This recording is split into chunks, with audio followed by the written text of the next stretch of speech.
Well, bad news to start the show. Another terror attack, this time in Michigan. I'm James Parker, News Talk 820, 93.3 FM, WBAP. I really hate starting the show like this.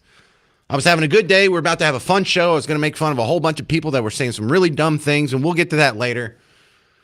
But what we have is, we are just in a few minutes after this happened. I believe this happened. Wouldn't it be 11:30 our time? You probably just heard the basic details in the news there. There's a Reform synagogue. And for people who aren't familiar with your Jewish neighbors, that's the more modernized form of worship and sect of Judaism. It's not the guys that are wearing the wool coats and have the curls on the side of their head. That's the Orthodox or Hasidic. You know, there's different levels of this. The Reform ones are the ones that they're standing next to you and you can't tell. So I've seen one report that this is the largest Reform synagogue in all of North America, over 3,000 members. So the synagogue, someone ran into it with a truck, pulled out a gun, started shooting. Security engaged the threat immediately. The individual was shot. His car caught fire. He fell into his car. And now his body's badly burned. I am seeing no reports of injuries except for one security guard that got hit by the truck. So the suspect is dead. All the kids and teachers are safe. And when I say kids and teachers, there's a preschool at that synagogue. And usually when you see churches that big, there's some kind of private school or homeschool pod. So I don't know if he was attacking a synagogue, which doesn't make sense if you're going to do that on a Thursday. I think he might have been going after the kids in there. But we don't have enough details to roll on here. Here's what we do know. They haven't said the race of the guy, so Coulter's law is in effect. If you're not familiar with Coulter's law, the longer it takes the media to tell you the race of a person involved in a horrific crime, the less likely it is to be white. But I mean, are we all in agreement here? You don't have to tell me the details. I don't know what color he is, but I bet he's a Muslim, right? I mean, I'm not trying to stereotype or be unfair or scoreboard, but how many of these have we had just lately? Remember, there was 2 IEDs that were thrown by the ISIS-inspired Muslims at Jake Lang in New York City just this weekend. Now, the only reason we don't have a mass casualty terrorist attack there is because their bombs failed. The fuse fell off of the first one, and I don't get the details on the second one. But if these people hadn't been such idiots about making bombs, and thank God they are, we would have multiple fatalities in that one. Weekend before last, there was the angry Muslim that shot up a bunch of our Texas neighbors on 6th Street in Austin. Went to Buford's, left 3 people dead, a dozen more injured, finally got taken out by cops. Now, this isn't a race thing because that guy was black. And the guys that threw the IEDs last weekend were brown. I don't care if this guy's white. I bet you he's some flavor of Muslim. So we have... Well, I mean, we're waiting on the officials to admit what you already know, who this was and why he did it. We also are trying to figure out what's going on with the car fire. I understand a car can catch fire if you bang it through a brick wall just from the inner workings of the engine sparking something up. But the amount of smoke that's coming off of it has police and other media people suspecting that maybe there was a bomb in the car, or maybe there's an attempt for a car fire to cause more damage. I don't know the truth on that. And I consider that a gray area. I would be shocked, absolutely shocked, if it's not a Muslim of some sort. I'll come back and I'll happily correct the record. I'll apologize up and down. I'll spend just as much time correcting the information as I am spewing my first thoughts out here. But I've only had to do that once in my career. Whenever you see terror attacks like this and you guess Muslim, now you can say it to your friend sitting next to you. But if you say it on the radio, people will hold you to account. And I was wrong one time. One time when I like, oh, well, obviously this was a Muslim terrorist attack. You want to know what time that was? That was that one in Norway. You remember that? Where some guy set off a bomb and then was on an island and shot up a bunch of kids at a church retreat. I'm like, oh, well, clearly he was targeting, this religious group of people. This seems religiously motivated and probably a Muslim. Who likes to blow stuff up? Who's blowing up bombs these days? So, in the Norway one, I was wrong. That was a guy who was just trying to get the Western world to wake up to the horrors of the Muslim invasion that's happening in Europe right now. Of course, this was 15 years ago. And I don't think I'm going to be wrong here. There's just too much going on right now. I mean, we're going to have, what are we going to get, a terror attack from a Muslim every weekend? How many times does this have to happen before we turn around and say, hey, what's going on with the Muslim community? No one else is doing this. I mean, kind of. Some people are saying trans. Don't even start with that. Let's leave that out today. But there's a lot of these that have been going on. And so they have a new reason to be upset. And this is about Iran. Got it. But last year they were upset about Palestine and what was going on with Israel and Gaza and all that. So they were blowtorching people in Boulder, Colorado. Remember that guy? The pro-Palestinian murder of 2 Jews in D.C. last year. The Free Palestine guy running over people on Bourbon Street. So you also had the Free Palestine trans illegal immigrant shoot up Joel Osteen's church. You know, if we had any of these events coming from anyone in a MAGA hat, what do you think the conversation would be? If we had this many events happening by people in MAGA hats, don't you think we'd be having a strong conversation? Is there ever, like, Christian terror attacks that you have to worry about? A good listener, Brandon, pointed out that Eric Rudolph in the late 90s, there was a Christian terrorist there. Okay, so there's one. Has there been one this century? Was there more than one in the last century? We've got a real problem here. And when we talk about how the Muslim cities and Sharia cities make you feel uneasy, be bold, be brave. This is why. Bring this up. Oh, why do you have a problem with Epic City? Is it because you're racist? No, I just don't like my Jewish neighbors being shot up. That's part of it.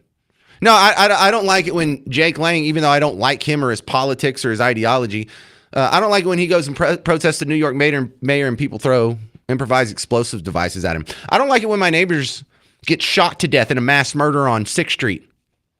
That's what I don't like about it. It has nothing to do with skin color. Skin color is a non-factor here.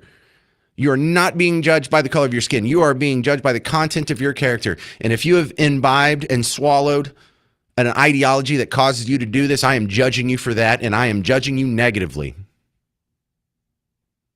800-288-9227. You'll hear some updates from the media and the sheriff on the ground there in Michigan. Our top story, just the suspect is dead after he rammed a truck into a synagogue and opened fire. I'm James Parker. It's News Talk 820, 93.3 FM, WBAP.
We have another, what looks like a terror attack in Michigan.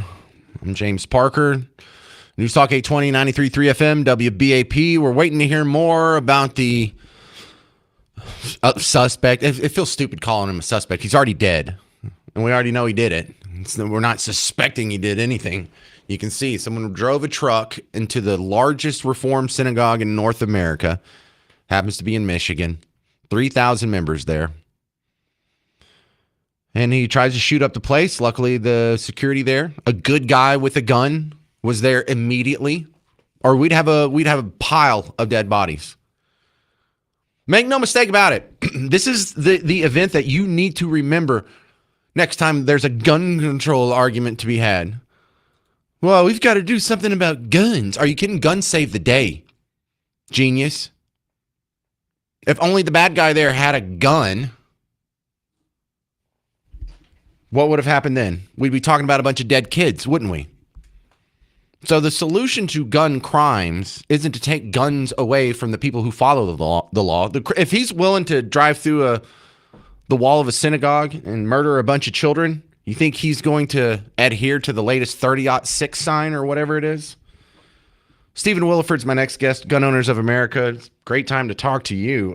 So thanks for coming back on. It's been a while. I wish it was under better circumstances. But do we even know anything about the gun this guy used, Stephen?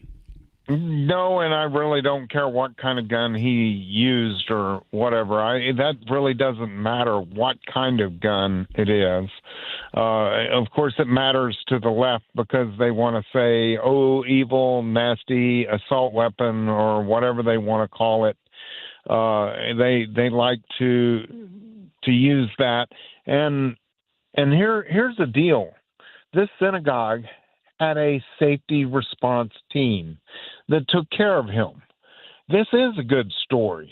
It is a good story where the would-be terrorist was the only one that died.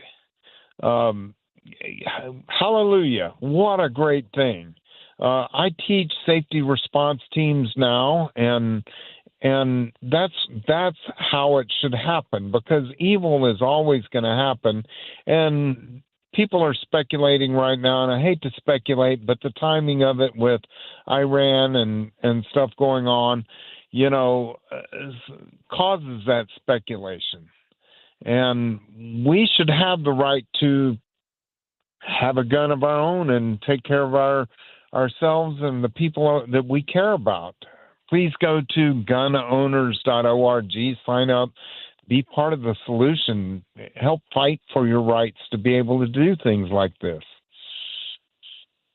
Well, I think the frustrating part about this is there was an attack on a Mormon church, also in Michigan, just last September. And I remember there was people say, well, we need to have a serious talk about guns, and why are we allowing guns in churches, and we need to up the gun control. If we would have listened to them 6 months ago, we might have disarmed the people who saved the day today. Absolutely. Look at the difference. The Mormons said they didn't want guns in their church. They didn't want any kind of a safety response team in their church, and people died there. And this one is totally different. The safety response team took care of business. They took care of the bad guy.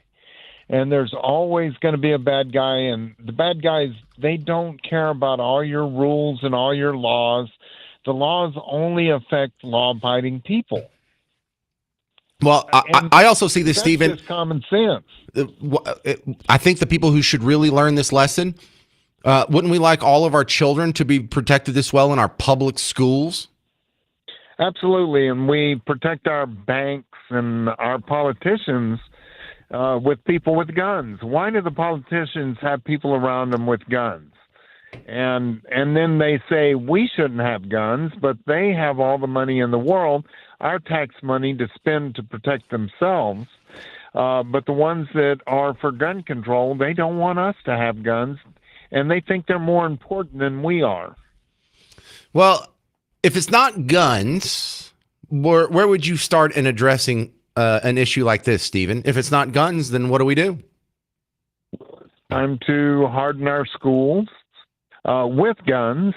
It's time to man, I'm all for combat veterans walking the halls of our schools, protecting our schools. It's time to do things like that. And when you're looking at after Parkland shooting, a federal judge said that law enforcement does not have a obligation to protect you Right. unless you're in their custody. Well, what they totally missed is the fact that in Parkland, people put their kids on the big yellow school bus and sent them. They are in your custody. They're not in my custody anymore. You should be protecting them for at least as well as I will myself with your own life. Because if I'm going to send Junior out into your school, then they are in your custody because they are no longer in mine. Right. Stephen, the thing that saved these kids' lives is that they were at a private school and not a public one. They were not wards of the government when they were attacked, and that definitely saved their lives. Listen, man, I'm a big fan of the work you guys do, Gun Owners of America. Big fans. Thanks for coming on the show. It's such a terrible day. Yeah, thank you, and God bless. And I like his optimism here. No, this is actually a good story. The only person that died was the terrorist. I mean, it's we created a little bit of work for some masons out there, and whoever hangs drywall, maybe a fire extinguisher salesman. I don't know. This breaks my heart. Thank God no kids died. Thank God only the terrorists died. But this is 3 weeks in a row.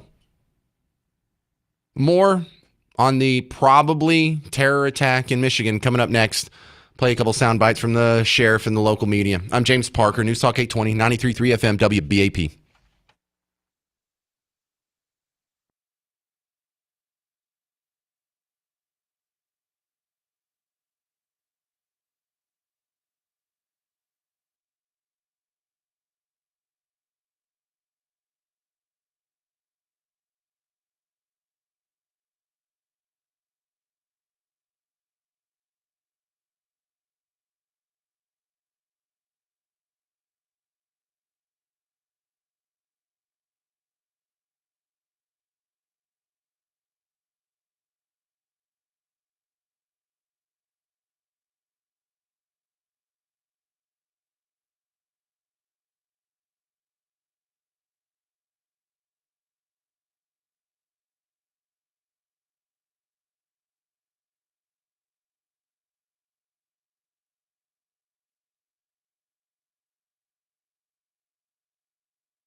Attempted terror attack in Michigan at a synagogue. I'm James Parker, News Talk 820, 93.3 FM, WBAP.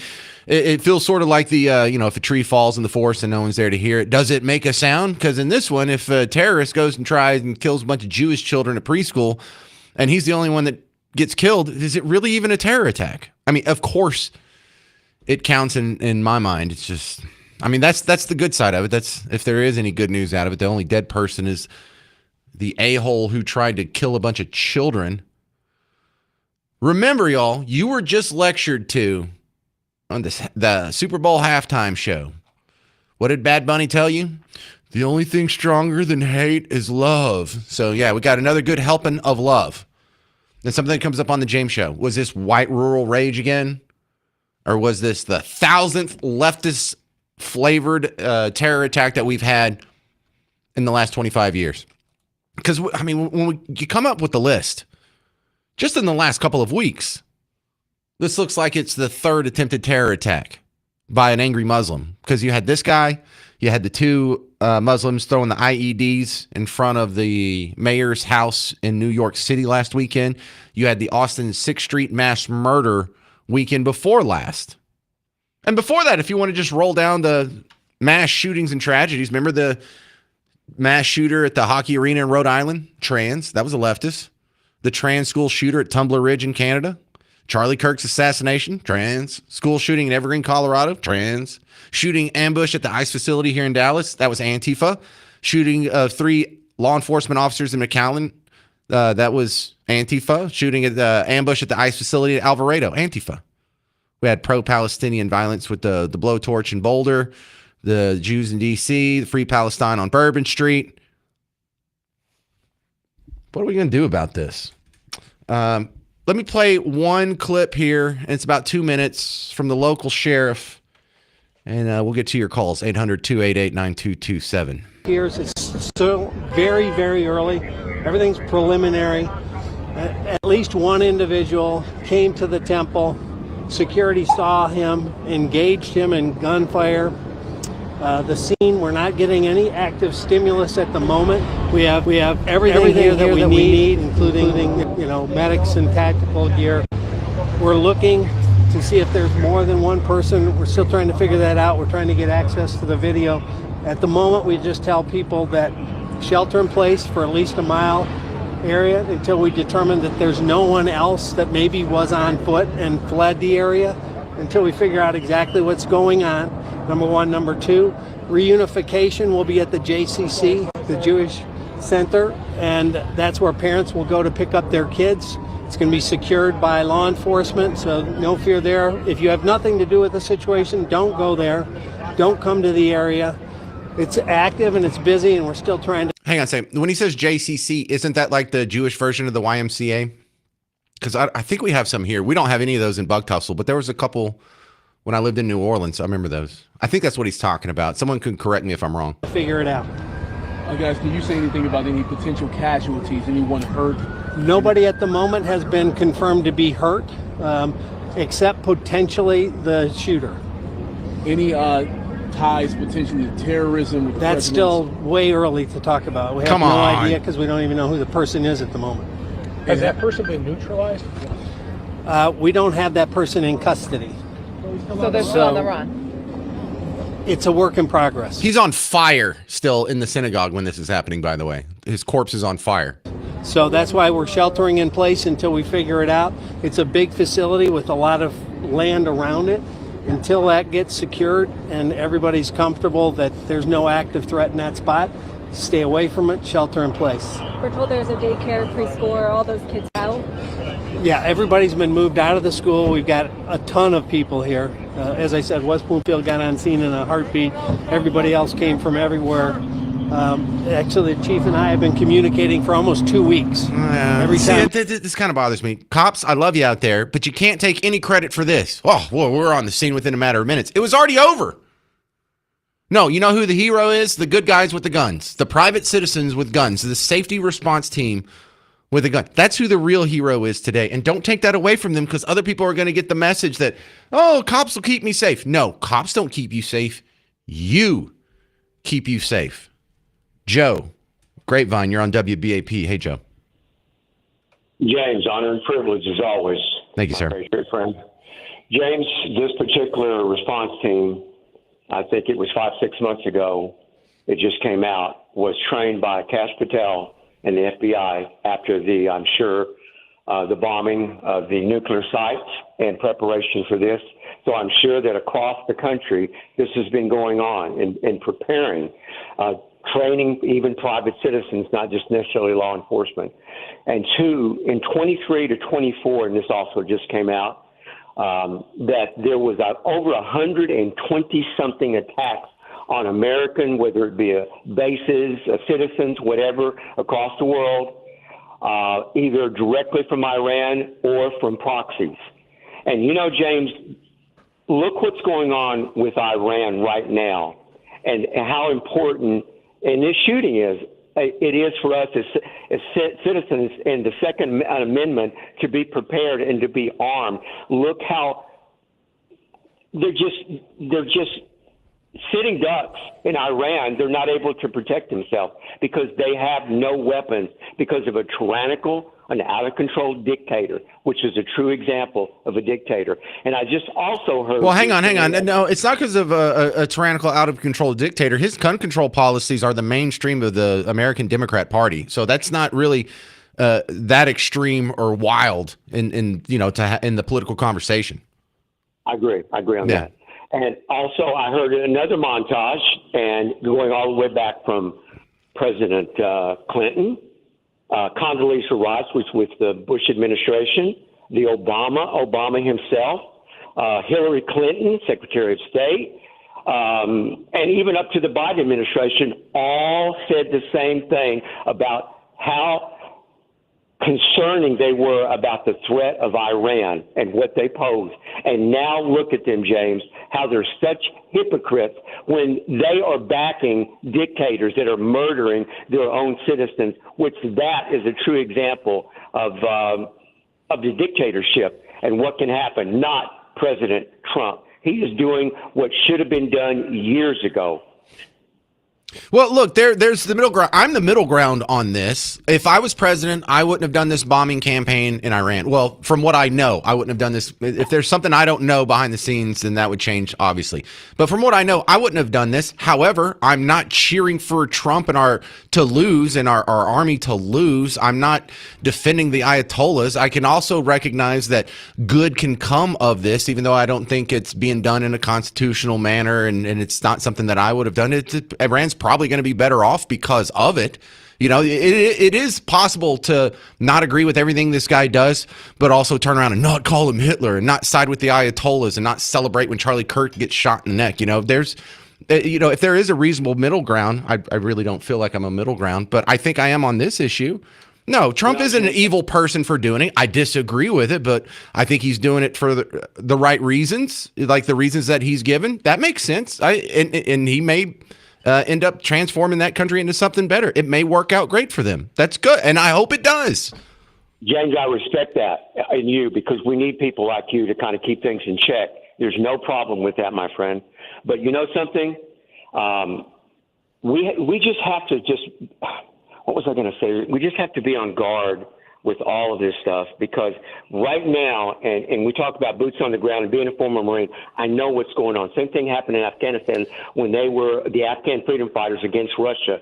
We were supposed to be in there. Well, we were. Yeah. So Joe, there's a lot of people who don't want to accept that responsibility, who don't look. And I understand if you don't want to carry a gun and you don't want to live in fear or you don't want to be alert and you just want to just whimsically bounce about your life like a tumbleweed, that's fine. Here's what you could do is let the gun nuts take care of it for you. Just get out of their way. Like, I'm not interested in rescuing pit bulls or rescuing stray cats out there, but there are dog nuts and cat nuts that will do that if you just get out of their way.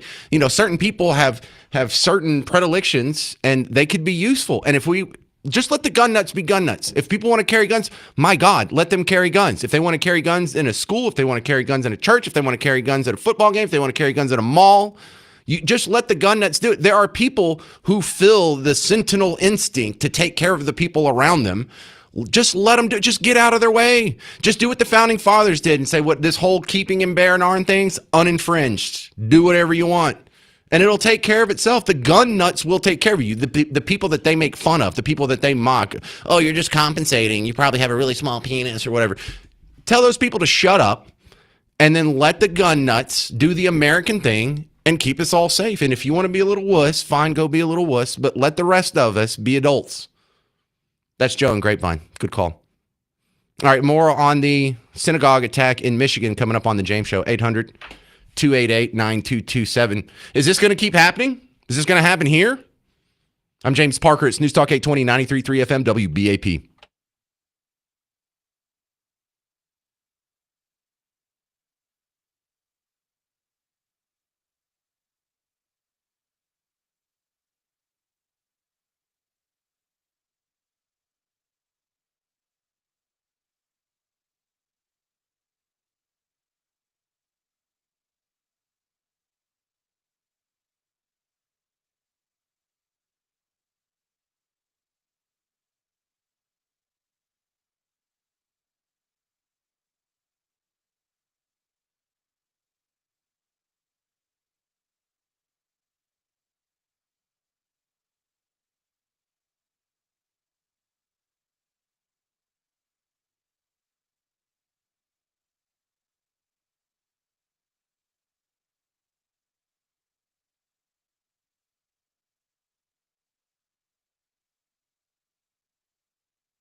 Okay, I do have some new information for you on this synagogue shooting in Michigan. I'm James Parker. It's the James Show, News Talk 820, 93.3 FM, WBAP. Your home for Markley, Van Camp, and Robbins. And they were on this when it happened, so you heard it live when it was breaking it on WBAP. Now that we have a few more nuggets of information to pass along here, the big one is who did this? I don't have it yet.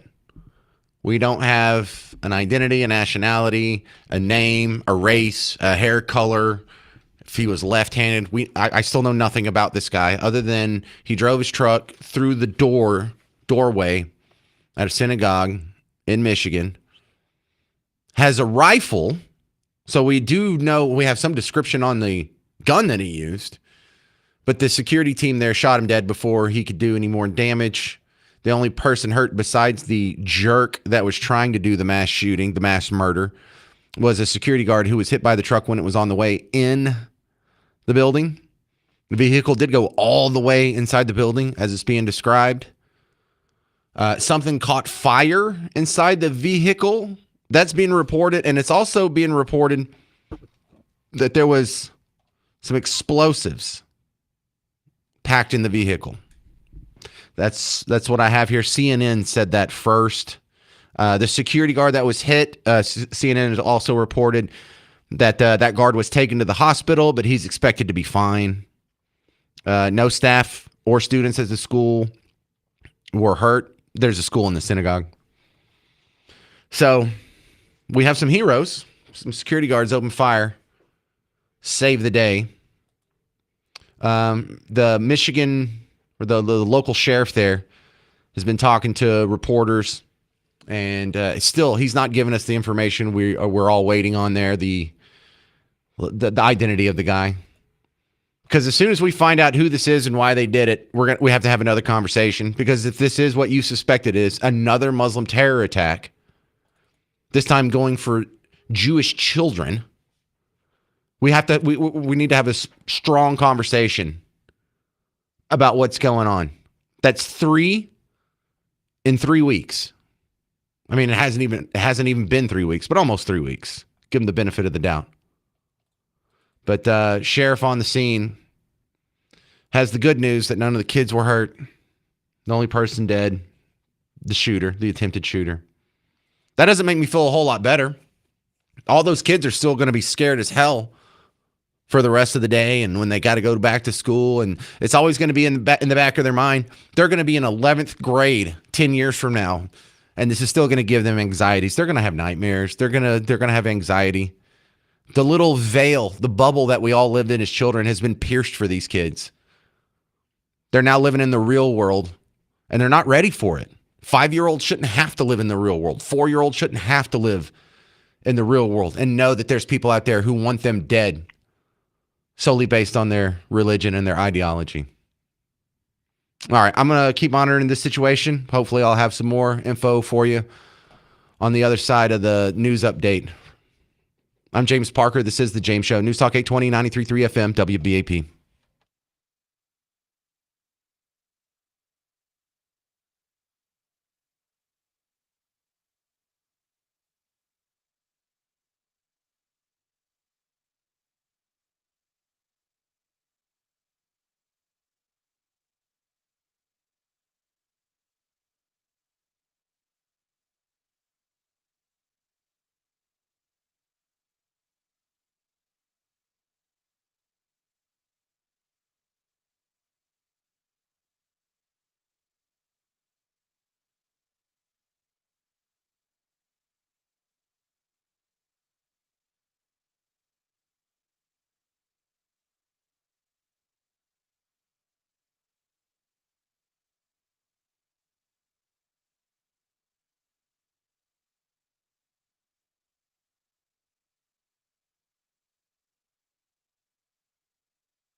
Well, we have another terror attack. This time it was at a synagogue in Michigan. I'm James Parker, News Talk 820, 93.3 FM, WBAP. Sorry if I sound a little bummed out. I should be a little more chipper about this because the only person dead or seriously injured from this is the jerk that tried to go and murder a bunch of children. So I'm not upset about that guy. But I am upset because this keeps happening over and over and over. And this keeps happening in a way that overlaps with some of the other discussions that we have on WBAP and more specifically the James Show. If we didn't have mass immigration from the Muslim world, would we have this problem? Would this guy have driven, would anyone have driven their truck through the doors of a synagogue today? Would someone have thrown bombs at a Jake Lang protest in front of the mayor's house in New York City last weekend? Would 3 of our fellow Texans still be alive? Would a dozen of our fellow Texans not be wounded after the shooting in Austin just 10 days ago? Would we have these problems? Would people be alive? When we talk about mass immigration being a problem, we don't talk about it because we're racist or we're xenophobic or we're white supremacists or Christian nationalists or whatever pejorative that wants to be thrown at you. This is why. This is an easily predictable tragedy that could have been prevented if only we had common sense running the day in our immigration policy. But when these people come here and they're going to vote for Team Blue almost exclusively, when they come here and they're going to make sure that Tim Walz will never get put out of office, not by votes. Jacob Frey, never be put out of office. Ilhan Omar, never be put out of office. That gives the incentive for the powers that be to not just do it, but to continue it, to defend it, even when they're shooting at you. And I'm not even mad at the Muslims who are coming over here doing this. This is what Muslims do everywhere in the world. I'm mad at us for letting them in. And I don't have, I don't want someone to misinterpret that as a blanket. I think all Muslims are terrorists. Of course, all Muslims aren't terrorists. Ice Cube's not a terrorist. Dave Chappelle's not a terrorist. Casey Kasem wasn't a terrorist. I know he's dead now, but he's a Muslim that was part of all of our lives for all of these decades. He was a beloved part of this community. But I bet you he didn't make his wife wear a hijab, did he? He didn't have the long, ridiculous beard. He didn't hand out Korans at Wiley East High School. He's not trying to make a Sharia city. No, the ones that come here and assimilate, cool. That's fine. That's great. That's celebrated. These people are clearly not assimilating. When you're doing mass murder, that's not what we call assimilation. If you start a business and employ people and give back to the community, look, there was even in the little town of Bucktussle, there's one mosque, and they built it right next to my sort of elementary school. I say sort of because I only went there for a year and a half. It was a new building. Long story. But there was a big concern and a big fuss. We can't allow a mosque to be built here. And it's small. There's not a whole lot of Muslims out in Bucktussle. There's like 24. I mean, seriously, there's not a lot. But one of them opened up a pizza shop. And when you went to the football games on Friday night, if the Bulldogs score a touchdown, the cheerleaders go into this box of little toy footballs and they throw a bunch in the crowd. And sometimes you'll get Bruce Moore's Plumbing, or sometimes you'll get the Art Mullins Property Management Service. Or you could get Al's Pizzeria. It worked. He was part of the community. This is not part of the community. I think it's pretty easy to tell the good from the bad in most instances. There's going to be some weird gray area. But unless you want this to happen here, we got to start getting these people out of here. Number one, turn off the spigot. Stop it. A lot of this, you can point at the H-1B visa abuse story that we've been talking about on a regular basis. Stop it. Let the ones that are here expire. Any of them that are here on a permanent basis, check into them. And if there is anything suspicious about it, get them the hell out. And it's much better to deport too many of them than to deport too few of them. Because if you deport, all the terrorists and then a few of the other good ones with it, well, the Americans are safe. But if you don't deport all the terrorists and default on the side of leaving them here and people die, well, that's on you. So we're still waiting on an ID here. Fox News on their caption said we have an ID on the suspect, but they didn't say who it was. So I guess, are we waiting until next to kin's notified or something? What are we doing here?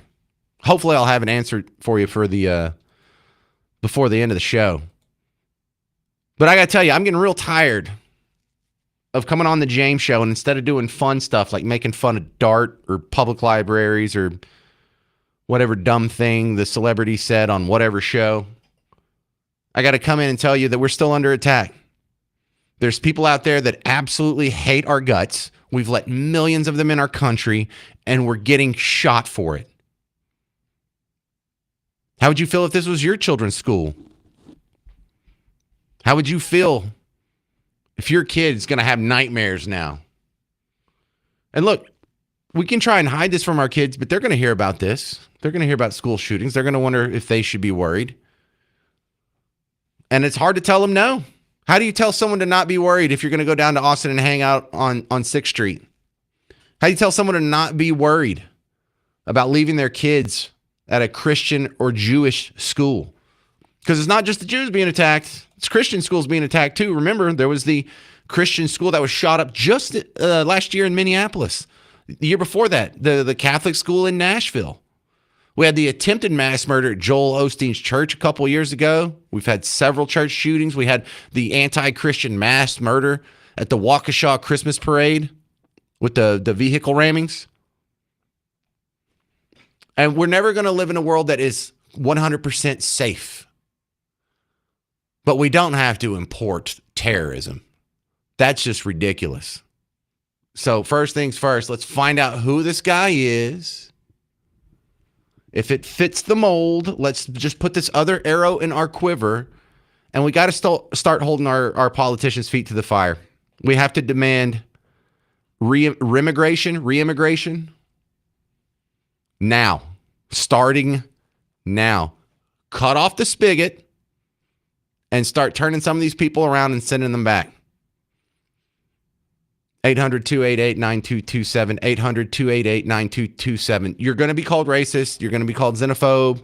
You're going to be called hateful. That's all right. We've already seen what real hate is.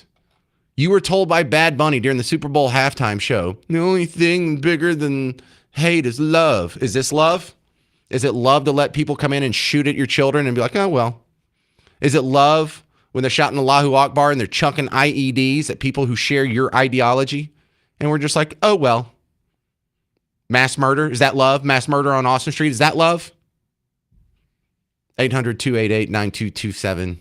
800-288-9227. Coming up next, who knew steak and lobster could be controversial? I'm James Parker. It's News Talk 820, 93.3 FM, WBAP.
Hey there, welcome to the James Show, News Talk 820, 93.3 FM, WBAP. Your home for Markley, Van Camp, and Robbins.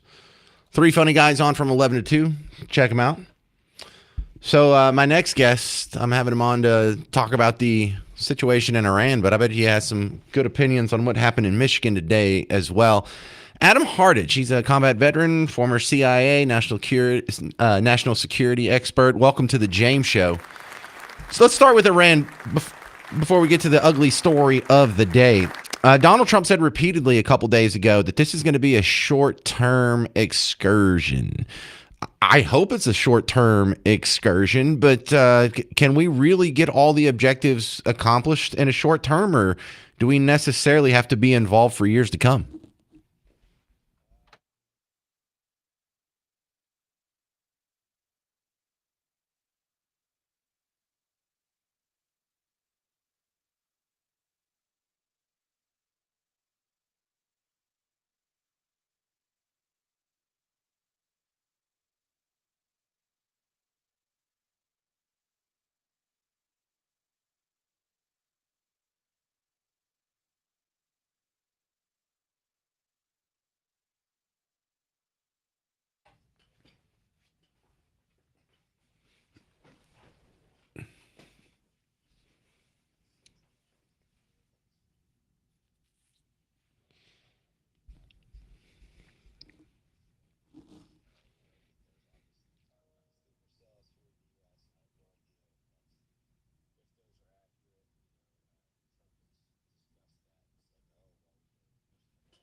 Yeah, the Taliban never had a navy, never had an air force, but if you don't really ever surrender, it's kind of hard to lose.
Mm-hmm.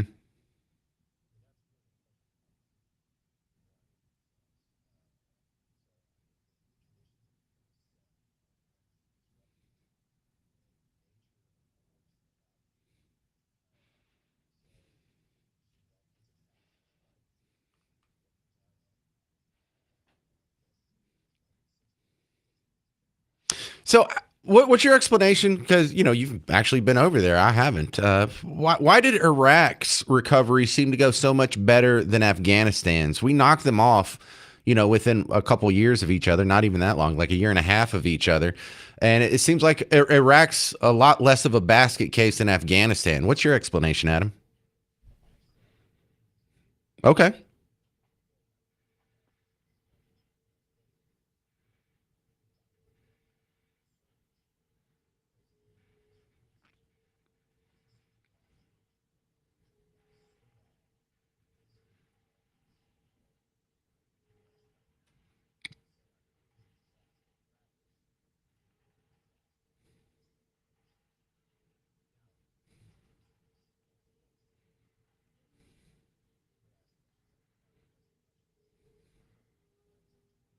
But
All right.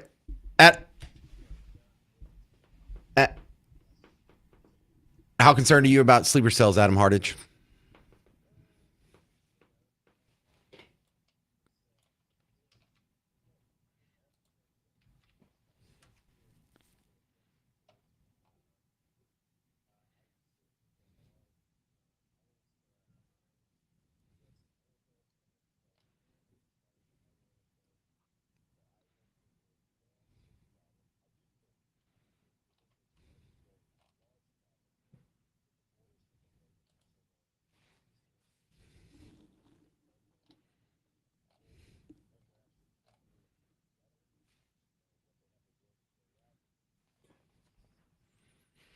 All right. Well, great chat. This is Adam Hardage. You can find more on him at adamhardage.com. He does speaking. He's former CIA, combat veteran, national security expert, best-selling author. Adam Hardage. Thank you very much, sir. All right. When we come back, I'll see if there's any updates on the shooting in Michigan, and then we're going to talk about the very controversial topic of steak and lobster. I'm James Parker. It's News Talk 820, 93.3 FM, WBAP.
Hey there, welcome to the James Show, News Talk 820, 93.3 FM, WBAP. I am your host, James Parker. I don't have any updates on the Michigan synagogue shooting, but there was another shooting at Old Dominion University, and it was by, I think, just one person shot, right, Trina? We've identified this guy, and he's been arrested for supporting ISIS before. Oh, I'm so shocked. I am so shocked. Still waiting for that white rural rage we were promised. Still waiting for the conservative right-wing domestic terror that we were warned about. Damn it, how many terror attacks have to happen before someone apologizes like, well, we need to stop slandering Team Red over there. They're catching strays and we're doing all the terror attacks. Don't expect that to happen, though, because they don't let anything by. They don't give you a break on anything these days. Let me give you one of the weirdest scuttlebutt scandals that lived and died in a 24-hour span. For some reason yesterday, I don't know if a memo goes out or these people are so thoughtless that they just repeat whatever they see on their social media feed. But it does feel like they all get a memo at the beginning of the day. Everyone gets like a mass text message. They're all in a group chat where they're like, let's say the same dumb thing that's easily disproven. I'll give you an example. Jen Psaki last night, MSNBC. Here's the scandal. Today, we got reports that initial estimates showed Trump's war cost American taxpayers $5.6 billion in just the first 2 days. At the same time, a new report from an external government watchdog finds that Pete Hegseth's Pentagon was already on a massive spending spree before the war began, dropping $15 million on, wait for it, if you haven't seen this story, look it up, steak, and another $6.9 million on lobster tail in just the month of September. I don't even have to explain that to you, do I? Number one, isn't it comical if when either party says that they're fiscally conservative? Oh, yeah, you guys proposed a $25 trillion Green New Deal plan under AOC and said that was great for the country.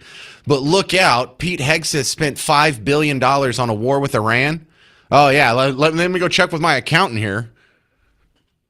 So don't act like you're appalled by spending, please. The Somalis stole more from us in just one town in Minnesota.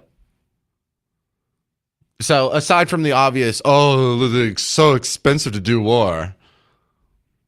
Does anybody really think Pete Hegseth ate $15 million worth of steak? Does anybody think that was bought just for him? Or maybe just for the top brass at the Pentagon? Yes, they're running around eating steak and lobster while your poor soldiers on the other side of the planet are just getting MREs and ramen noodles and probably eating dirt cookies every day. Yeah, because they're just that evil.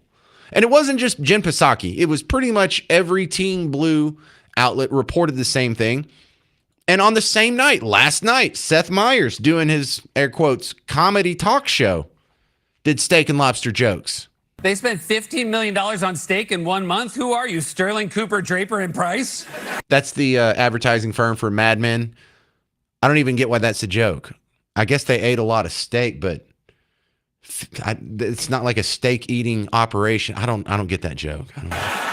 If you're going to eat that much steak, you better have come up with a new campaign for Lucky Strike. No wonder Hegseth always looks miserable. He's 24/7 meat constipated.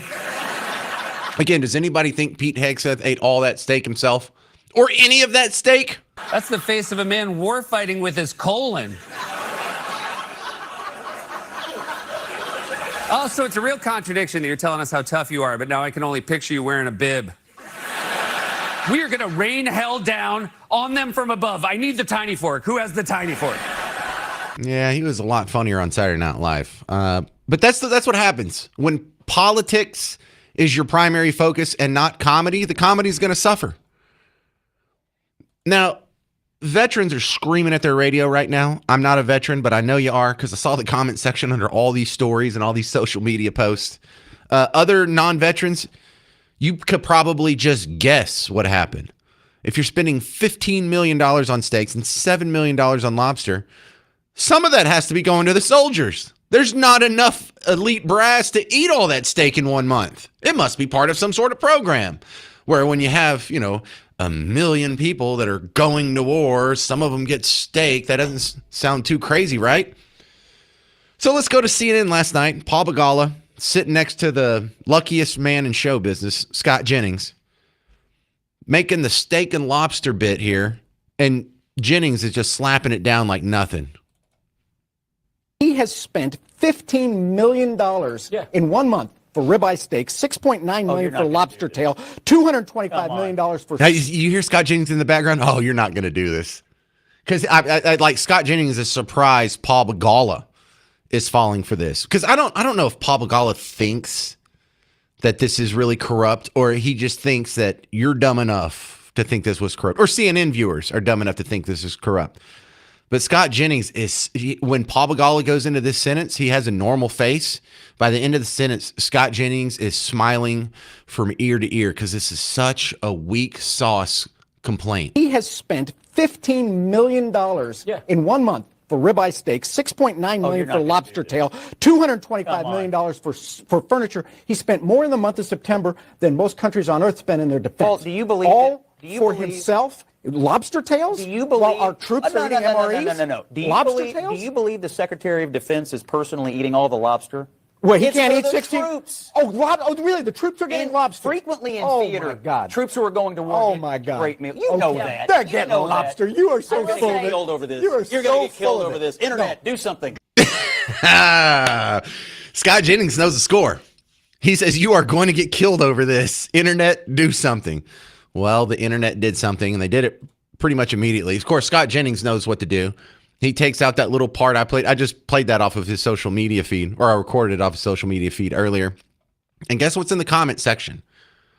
Literally thousands of combat veterans saying, yeah, before we deployed, we got steak and lobster. Or when we got back from a deployment, we got steak and lobster. Yeah, it's the most normal thing in the world. It's a great morale booster. I remember they did that for us when I was in Afghanistan. They did that for us when I was in Iraq. They did that for us and there's also videos that people were sharing of soldiers in the theater eating steak and lobster. Brothers Defect has steak and lobster. How's your steak and lobster? All right, damn near decent. How's yours? I'm ready for war. We're going to war. I might have to double it. I had to run it back. Yeah. You see a bunch of soldiers in a desert in a tent eating steak and lobster. Yeah, we're about to go to war. About to have to run it back. Think I'm going to go get me a second helping, eating their steak and lobster together. It's the most normal thing in the world. But how does Paul Begala go out there and just with a straight face go, come, this is not for soldiers? How can you say that? How can it not be for soldiers, Paul Begala? How many steaks can you buy with $15 million? There ain't enough people in the building called the Pentagon to eat them all. You couldn't buy that much without sharing with the soldiers. Good Lord. So let's go back to the Paul Begala because he's just so confident and he's just so condescending with this. He has spent $15 million in 1 month for ribeye steak, $6.9 million for lobster tail, $225 million for furniture. He spent more in the month of September than most countries on earth spend in their defense. Paul, do you believe all for himself? Lobster tails? Do you believe while our troops are eating MREs? No. Do you believe the Secretary of Defense is personally eating all the lobster? Well, he It's can't for eat the 16. Troops. Oh, really? The troops are getting lobster frequently in Oh theater. my God! Troops who are going to war. Oh my God! Great meal. You know that. They're getting lobster. You are so You're full gonna of get it. killed over this. You are You're so gonna get killed full of over it. this. Internet, do something. This is why I like 2026, man. If anyone is out there searching for the truth, they will find it. But they're not going to get it from CNN. Because CNN's lying to you about... Why would you lie about steak and lobster? Is it just anything to try and make this administration look bad? And the answer, of course, is yes. Am I just going to get 1,000 veterans calling? I'm not going to do this all day. I bet I could. Jerry, Roanoke, you're on WBAP, on News Talk 820, 93.3 FM, WBAP. Hey, thank you for taking my call. I'm a combat veteran and deployed to Afghanistan and Iraq. And we would call Friday nights, it would be called surf and turf. So steak and lobster every week on a Friday night in Afghanistan. Jerry, thank you very much for confirming that. It's good other people got to hear it because I saw this. And I'm serious. Like it was at least 1,000 veterans were saying that in the comment section under Scott Jennings' tweet of that video, sir. But I guess the confirmation is always welcome here, so other people can can hear it as well. What's your response to Jen Psaki and Paul Begala and Seth Meyers and everybody going, I can't believe he spent that money on steak and lobster? Yeah, I think they're just disingenuous. And they lose credibility when they make claims like that over the air. So they won't get my vote. Well, So thank you. I don't think you're going to vote for him anyway, and that's okay. But can they not just like look it up real quick? Can they not just Google it real quick? Do they not know any veterans that they can text? Hey, man, it's steak and lobster. Is that a thing? You don't know anyone who's ever worn camouflage in a theater of war?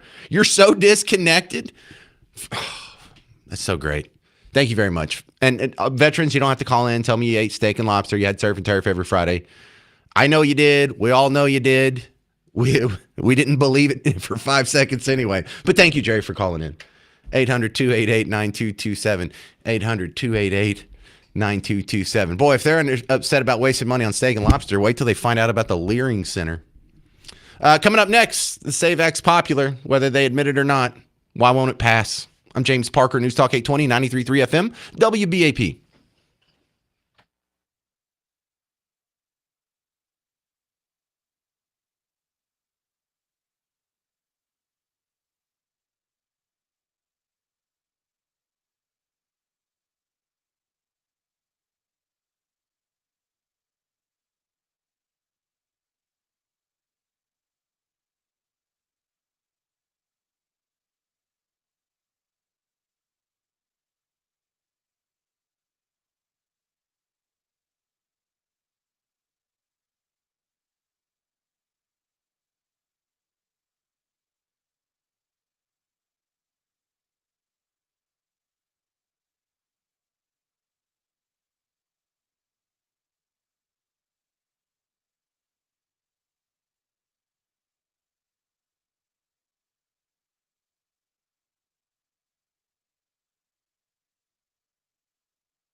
Welcome back to the James Show, News Talk 820, 93.3 FM, WBAP. I am your host, James Parker, on your home for Markley, Van Camp, and Robbins. Three funny guys will give you stories that you won't hear anywhere else. All right, moving on from the steak and lobster complaint. The next week complaint that it keeps coming up here is this idea that the SAVE Act is unpopular. Isn't this a cute one? Isn't this great? The idea that the American people don't really want voter IDs. So there's two women in this one. One of them is Lyman. The other one is Tandon. Which is which doesn't really matter. But they're on with, you'll hear Abby Phillips in there as well. When I play you this video, this is going to be a woman who points out it's an 80-20 issue. And then there's going to be someone who, with misinformation, says it's not an 80-20 issue. And then Abby Phillips is going to come in. And what you can't see is just how condescending Abby Phillips is looking at her guest. Like, she is looking with such disdain, just like disgust, like she's smelling a fart in an elevator. And this kind of like people, when I was growing up, this would get you slapped, like that kind of attitude. I'm not saying we should slap women. I'm just saying she looks so disgusting and so mean and so hateful. She needs to have a chat with Bad Bunny, because I thought the only thing that can defeat hate is love. And you ain't loving here. You're being the biggest butthead in the world. And listen to how condescending, just dripping with condescension she is. This is legislation that is extremely popular. It's an 80-20 issue for Republicans, Democrats, Independents, and it's common sense election integrity. Actually, it's not an 80-20 issue. When you actually describe the SAVE Act, which how many times she said actually there in the first sentence twice? Actually. That's such a condescending start to a sentence when you say it like that, because the word actually, depending on how you use it, it's just a regular old adverb, but that whole actually sounds like, oh, who let the toddler in the room to try and do calculus? This is legislation that is extremely popular. It's an 80-20 issue for Republicans, Democrats, Independents, and it's common sense election integrity. actually it's not an 80-20 issue. When you actually describe the SAVE Act, which requires people to have passports or their birth certificates, 60% of people are opposed to it. As for this not being an 80-20 issue, that's incorrect. A 2024 Gallup poll, 84% of adults favor photo ID, 83% favor documentary proof of citizenship to register. That's 66% of Democrats, 84% of independents, 96% of GOP. A 2025 August poll, 83% of adults favor voter ID. Also, you talked about voter ID. That's my point. It is voter ID and documentary proof of citizenship, which Gallup poll literally scored. Second of all, you mentioned birth records. There is a thing called Vital Check, which 45 states have. The other 5 states require you to go through their own state databases. And it takes about 10 minutes. You could request your birth certificate. They mail it to you. The next question becomes, well, that's a poll tax. I think Republicans should come up with a compromise and say, we will give you a tax rebate if you paid for that. Second, you can, first of all, you're making it seem like everybody is missing their birth certificate. That's not true. Actually, last but not least, 60 million Americans last but not least, when it comes to women. That is a good compromise. I mean, look. I think it's very fair. I do think that attempts to actually address concerns about this legislation would be useful here. Yes. Can we just stop saying actually? Every time actually is used in that 1 minute soundbite, it actually didn't need to be used. You could take the word actually out of every use there and it wouldn't change anyone's sentence whatsoever. But that being said, so she had the printout in front of her and she was like, actually, 60% of people disagree with it when you give them the truth. She's like, no. And she just picked it up and started reading it. Actually. Oh, and I have an update here. Fox News is reporting that the vehicle in the synagogue attack in Michigan today is registered to a naturalized U.S. citizen from Lebanon. Oh, my goodness. We have another one of these. Told you. Muslim terrorists. It's an immigrant. Oh, no. A third world immigrant from the Muslim world came here and did a terror attack. I'm shocked. This is my shocked face.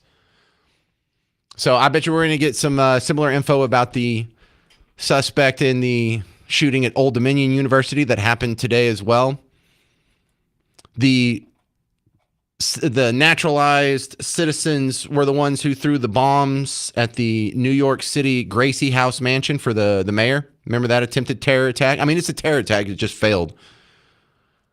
The guy who shot up Austin, also a naturalized citizen from the third world from the Muslim half of the third world. I don't even want to slag the third world like that, because we're not getting third worlders committing mass terror attacks other than the Muslim world, are we? Right? I mean, are you hearing of an angry person from Laos doing terror attacks? You hearing from an angry Christian from the third world? Any of those Christian countries? No. That's weird. Seems to be just one problem with one group of immigrants. I wonder what we should do about it. 800-288-9227. 800-288-9227. Coming up next, Whoopi says this Iran thing is just a distraction from Nancy Guthrie and Jeffrey Epstein. Really? I'm James Parker. It's News Talk 820, 93.3 FM, WBAP.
Well, we have more info on the shooter in Michigan. I'm James Parker, News Talk 820, 93.3 FM, WBAP.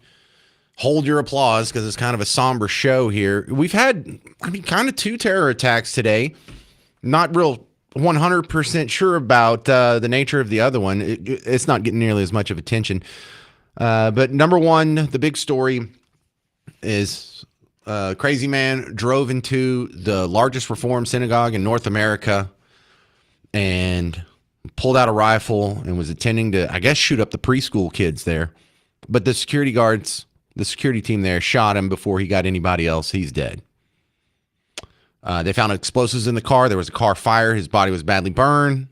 While I don't know who this guy is specifically, the vehicle was registered to a U.S. citizen of Lebanese descent.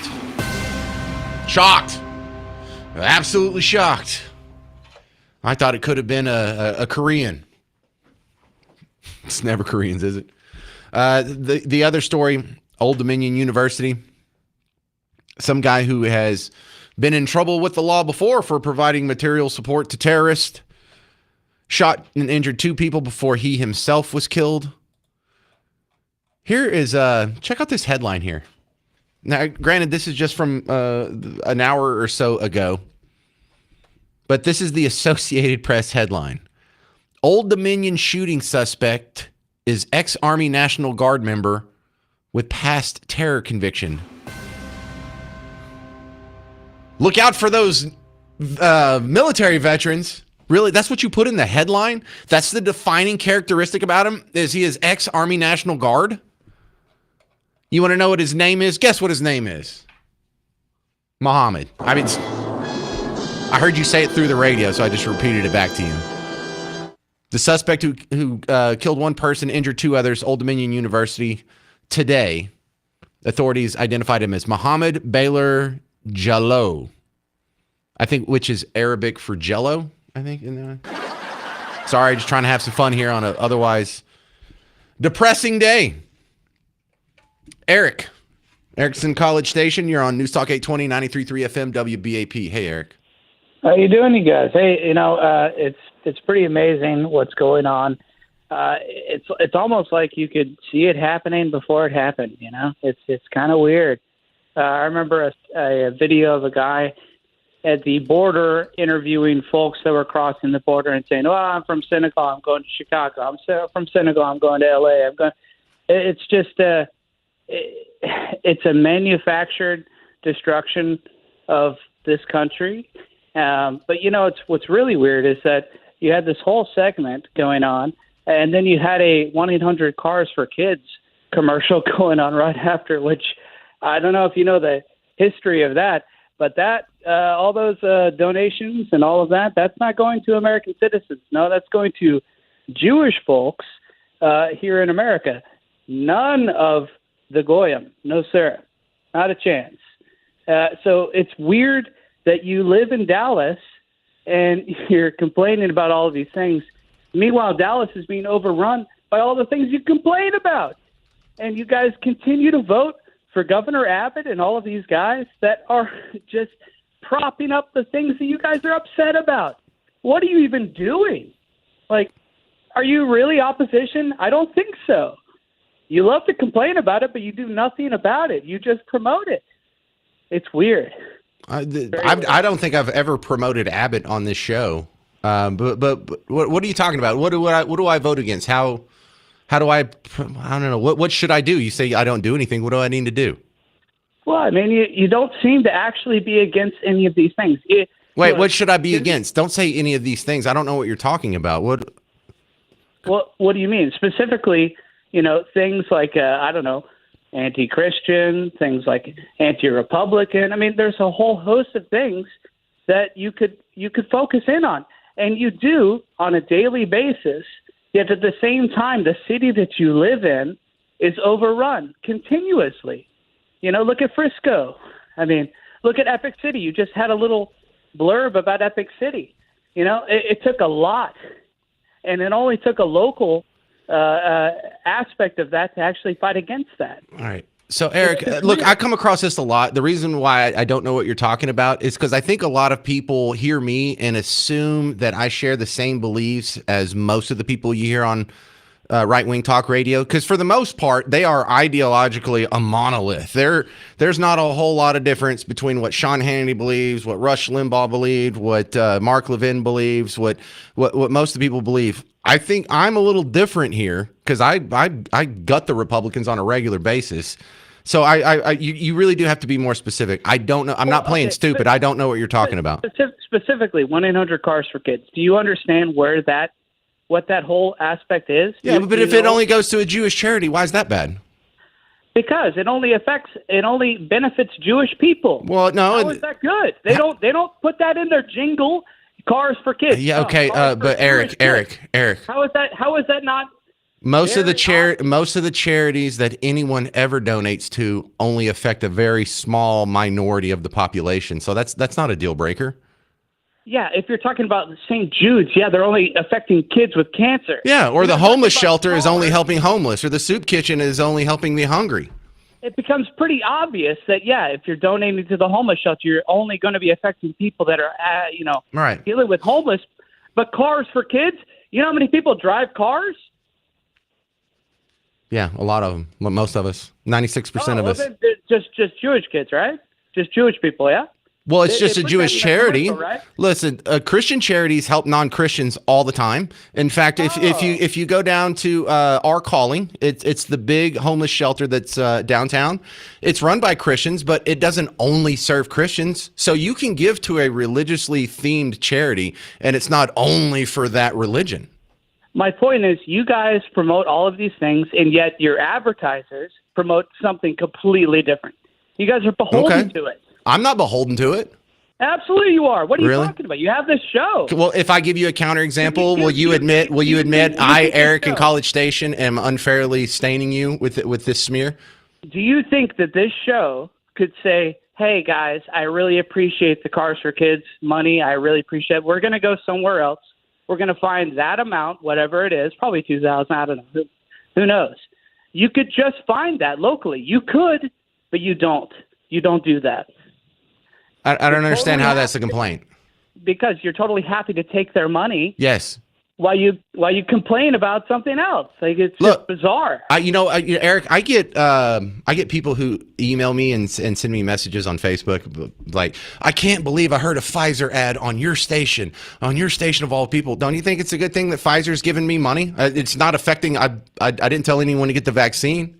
I didn't push the vaccine. I gripe about Pfizer with impunity on this show. I made fun of how I have a montage of how this is sponsored by Pfizer. Good Morning America, sponsored by Pfizer. Super Bowl halftime show, sponsored by Pfizer. Today's show on NBC, sponsored by Pfizer.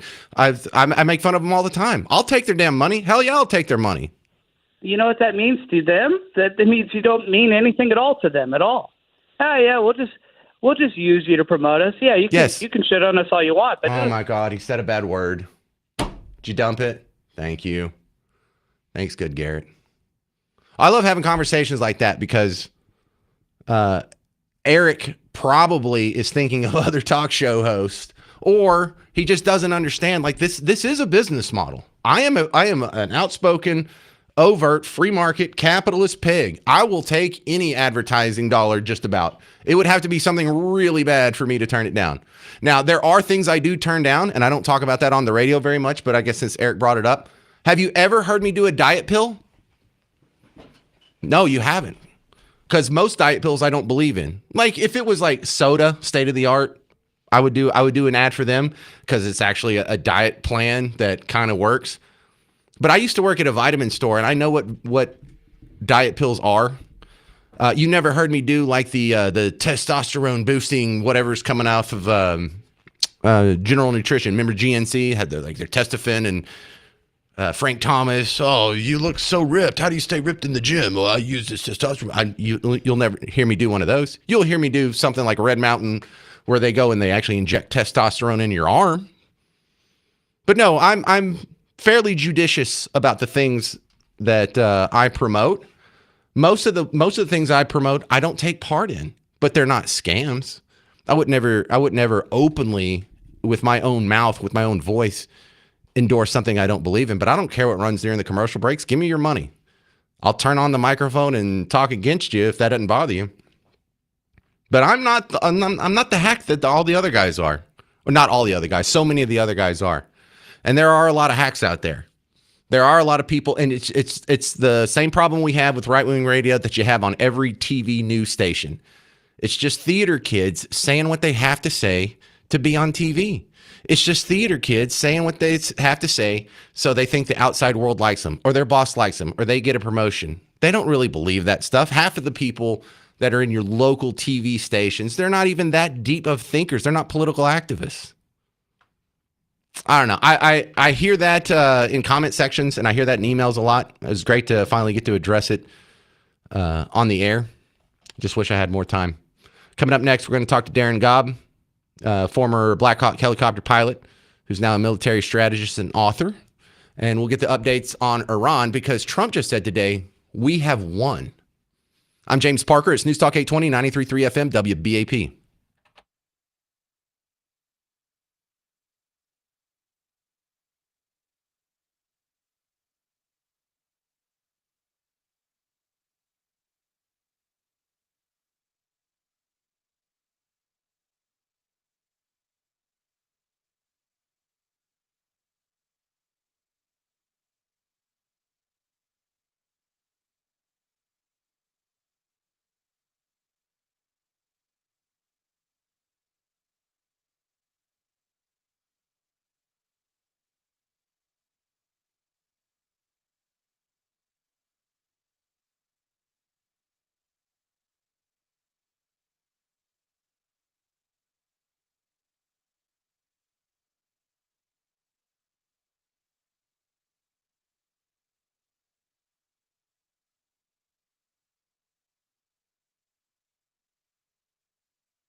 All right, all right.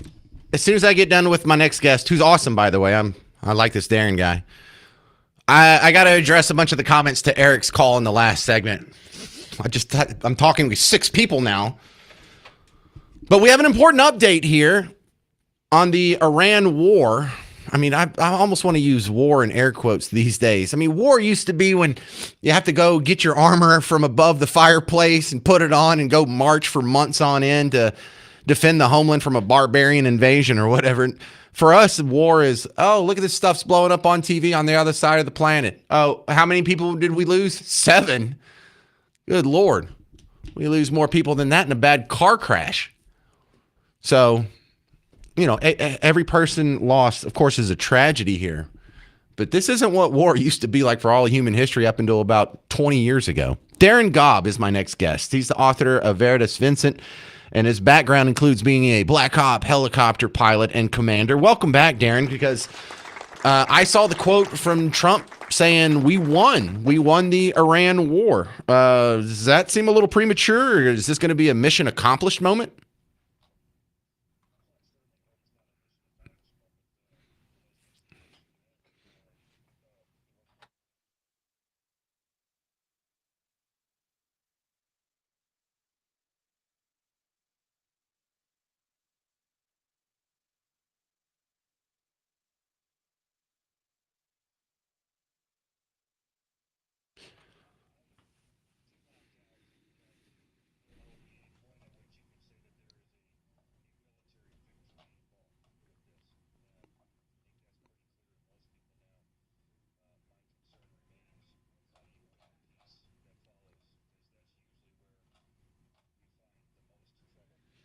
Oh, I like that. Hang on. That's a great turn of phrase. We won the war. How are we going to win the peace? I like that.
Can't we just drop off a bunch of guns to some competing factions and let them duke it out?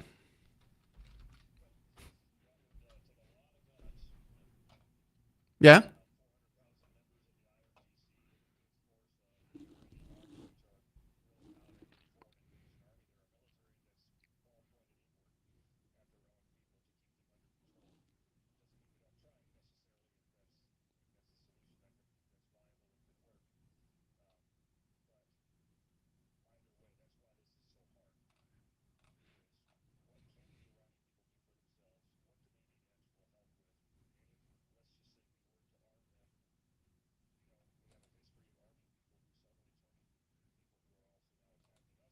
Taliban. Yeah. Saddam Hussein. Yeah.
I hear you. All right, this is Darren Gobb, Lieutenant Colonel Darren Gobb.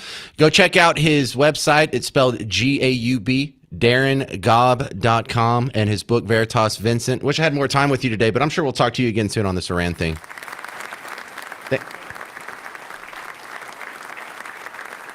All right. Thanks, Darren. Coming up next, Whoopi says this whole Iran thing is just a distraction from Nancy Guthrie and Jeffrey Epstein. You'll hear it on News Talk 820, 93.3 FM, WBAP. Hey, Texas homeowners, James Parker here for Rhino Shield. Why do you go to rhinoshielddfw.com? Well, because you want them to come out and not, go ahead and cover your house. You want them to come out and just show you how the technology works. You want to get the information because it's a two-part process, the actual Rhino Shield itself, but there's a whole lot of prep that goes into that before. They have to make sure that the entire surface is good to go. If you have any compromised boards, like some wavy, rotted siding or boards, or if you have some openings or some cracks or some seams that have opened up, they've got to fix everything, make it perfect, make it smooth, make it, and then seal it off. And then they do the primer, and the primer is the part that stretches and contracts when your house gets hot and when your house gets cold.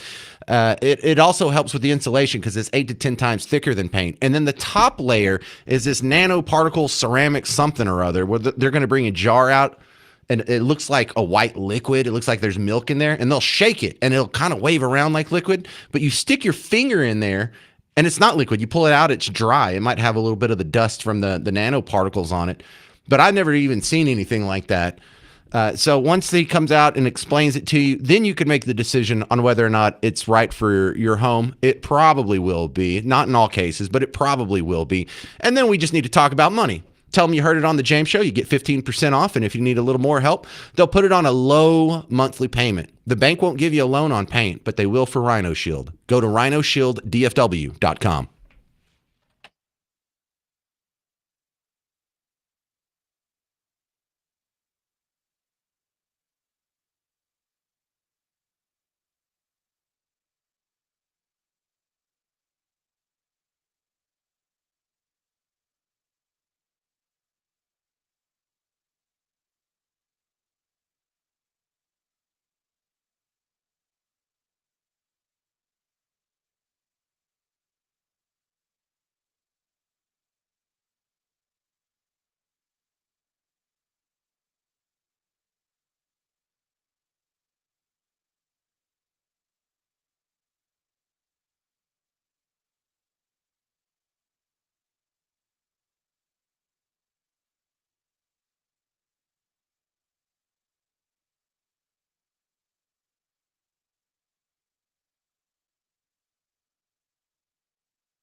Holy Lord, we've got some new information and it's big.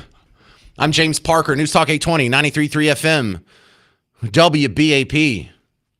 So now we've had 2 terror attacks in one day. You've heard a lot, if you've been listening to talk radio, about the guy who drove into a synagogue. We know the guy had a rifle and some explosives in the car, and he was going to try and kill as many Jewish children as possible. Luckily, the security team subdued him before he killed anyone. He's the only fatality out of that event. And a security guard was taken to the hospital because he got struck by the car, but he's expected to be fine. The other story that was happening, it was kind of in the background. There was a shooting at Old Dominion University, and we don't know who it is. So I didn't even really start off the show paying much attention to that. But now we've learned that this guy, same story. Same story. You'll never guess what he was screaming when he was murdering his fellow Americans, because he's a naturalized citizen. Allahu Akbar. And also the reports early on from the shooting at Old Dominion where 2 people were injured, but no one was killed except for the shooter. Now one of the people have succumbed to the injury, so now this is a terror attack where an innocent person actually died, unlike the synagogue attack. The good part about that story, as terrible as it is and as traumatic as it's going to be for all the teachers and staff and kids at that synagogue, this is worse because an innocent person ended up dead. I don't know how he was killed. They haven't said yet. But what we do know about this guy, his name is Mohammed Baylor Jalloh. He is a former member of the Army National Guard, but he was sentenced to 11 years in prison for supporting the Islamic State. He pleaded guilty in 2016 to attempting to provide material support to the Islamic State, according to the FBI. Now, he was stopped by some brave ROTC students who happened to be in the room, and they immediately jumped on him. I don't know if they just choked him out and he died. I don't know how he died yet. But a spokesman for the FBI just came out and is giving a press conference right now. We backed it up so you can hear the beginning of that.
All right, that's good.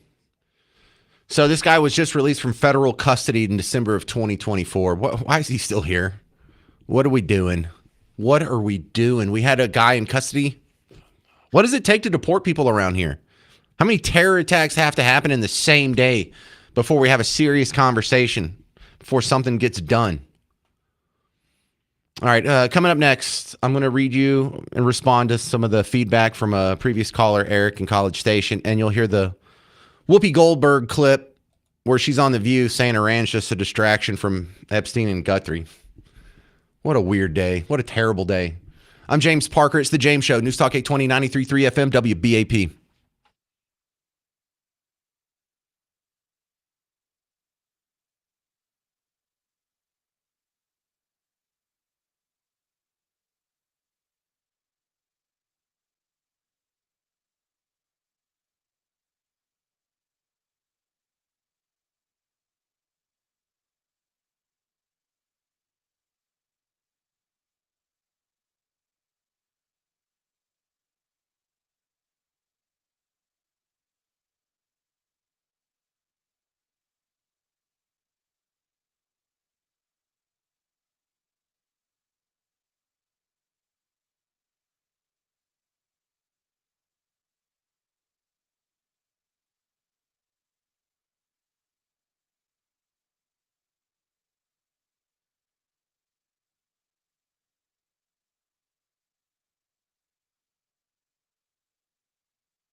Welcome to the James Show, News Talk 820, 93.3 FM, WBAP. Your home for Markley, Van Camp, and Robbins.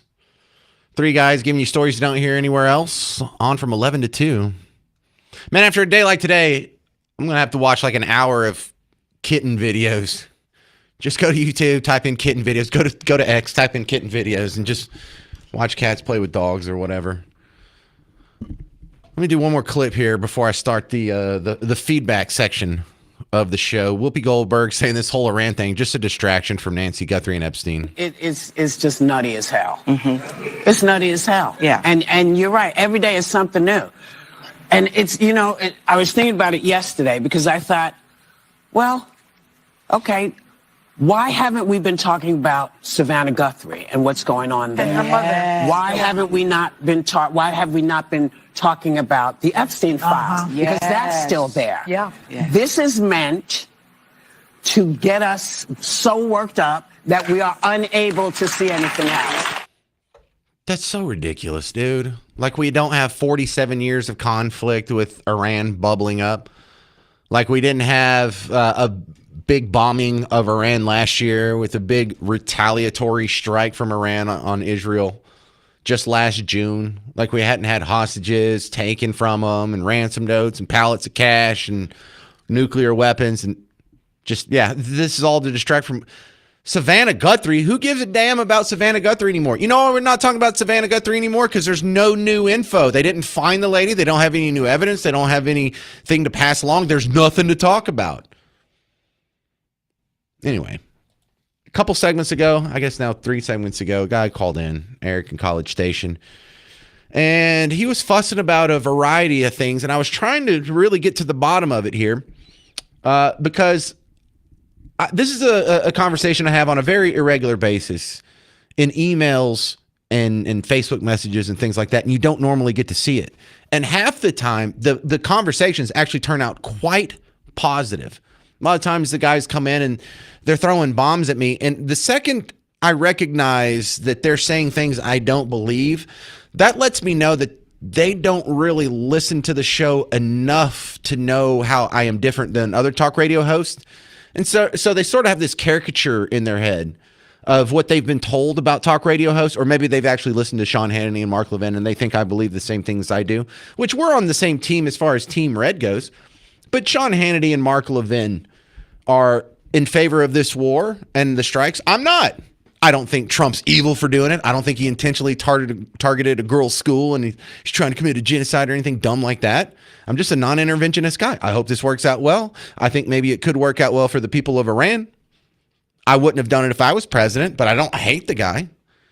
I don't think Mark Levin or Sean Hannity want to see all drugs legalized. In fact, I'm pretty sure they don't. I want to see all gambling legalized. I want to see all sex work legalized, or most sex work legalized. Prostitution, I would never participate in it. It's gross. Kind of defeats the purpose in my book. But it seems to be pretty popular with every society that's ever been in existence in human history. So it seems a weird thing to fight. I don't like fighting vice crimes. So I have some just stark, huge differences. And then when he was going on about the sponsors, I get that a lot too. People are like, I can't believe I heard a Pfizer spot during your show. I'm like, well, you hear me complain about Pfizer. Isn't that great evidence how I'm not bought off? How I am not just a puppet with our sponsors pulling the strings? In fact, we have to have a chat with our sponsors like no other format has to have a chat. I worked in sports radio before. We didn't have to have these chats. When I worked in music radio for a brief time, we didn't have to sit down our sponsors and say, listen, the second your commercial runs on our station, that is going to open you up to people calling your business and telling you they're going to boycott. What you have to know is that there's a couple of organizations, one of them based out of Oregon, that's just 2 or 3 guys, and they listen to Rush Limbaugh stations from around the country, and then they call up their sponsors that they hear in the commercials and threaten to boycott. That's it. You're going to get that. You're going to get some upset people. You're going to get some people, I'm never shopping here again, or I'm never spending money here again. It's what we all go through. Just get ready for it. We don't have to do that with anyone else. So it's good sometimes that people challenge me in a public forum because now I get to tell all of you this, and it doesn't sound like I'm just randomly talking about aspects of my job out of nowhere.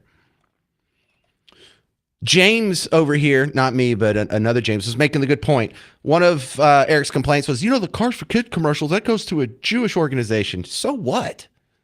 So Jewish organizations are incapable of charity, of honest charity? You think they're only helping Jewish kids with their car money? I seriously doubt it. But James made a good point over here. He said, Neil Diamond has like 5 Christmas albums. He's Jewish. Well, that's a good point. Yeah. Jewish people can accommodate other religions. Look at Neil Diamond. Christmas, the Christmas song by Weird Al Yankovic. Is he a Jew? Is Weird Al Yankovic Jewish? I'm just learning this today. Someone asked me, did you have to dump Eric? Yes, he said the S word. He said the word for doo-doo that we're not allowed to say on the air. Sorry. That one. Let's see. Someone was bringing up how there's a lot of other Jewish Lebanese people who came over here and they were run off by the Muslims. Muslim terrorists. Gotcha. Derek says, I feel like Eric from College Station has probably bought into the Candace Owens, Tucker Carlson anti-Semitism, anti-Zionist propaganda. I don't know. I hear Candace Owens has really gone off the rails. Tucker Carlson sounds different than he used to a little bit on that subject. But sometimes people like myself, libertarians, Rand Paul, Tom Massey, Mike Lee, we get called anti-Semitic or anti-Zionist because we want to cut off foreign aid to Israel. But the trick is we want to cut off all foreign aid to every country, no matter what. And so 2 things can be true at the same time. I can like Israel. I can want them to succeed. I can want them to even control the West Bank and the Gaza Strip. I think it would be far better if that was part of Israel. The people who are currently in control of that haven't really taken advantage of their opportunities, I don't think. And also, I don't think we should send them foreign aid, not even military aid. Let them fight it out. They'll be fine. They don't need us. But let's see. Yes, I did have to dump him.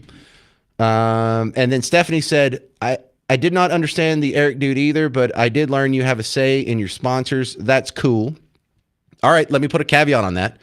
I have a say-so in endorsements. If it's my voice on a commercial, that means I get to approve it. But I don't have any say-so in any of the other commercials that run during my show. And you know what? It doesn't bother me even if I disagree with them. Even if I don't think it's a legit product or whatever. It's not my job, not my place. This is a business. I think you're all adults and you can make your own decisions based on the same information. And if you come to a different conclusion than me, that's good too. Mike said, what an a-hole Eric is. I think he has a problem with Jewish people. Yes, Mike. I think that might be somewhere just shallowly under the surface as well. All right. Thank you very much for hanging out with me today. It's been kind of an awful show since we had 2 terror attacks right before the James show started. Stick around. I'm sure you're going to hear a lot more about that on the Mark Levin Show. I'm James Parker. It's News Talk 820 and 93.3 FM WBAP.